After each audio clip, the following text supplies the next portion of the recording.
Happy Thanksgiving, fellow trader nerds. Gobble, gobble. Hi there, Diamond C friends and family. In the spirit of Thanksgiving, we'd like to take this opportunity to say thank you to you. This last year of business and life in general has been challenging, to say the least. In the wake of the COVID crisis, we've all been challenged in ways that we couldn't possibly have imagined prior to 2021.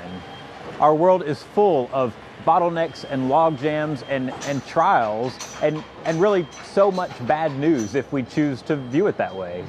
So especially now as we kick off this holiday season with Thanksgiving, I think it's really important that we all pause and take a few minutes, take some time to reflect on all the ways that we have been blessed. Despite the challenges and hardships that we all work through in one way or another, God has been good to us and He's blessed us. And it's important that we give thanks for those things. I think starting with the people in our lives that encourage us and support us along the way. So on behalf of the entire Diamond C team, I'd like to say thank you. Thank you for your love and encouragement and support along the way through the trials and through business and through life. We love you guys. God bless.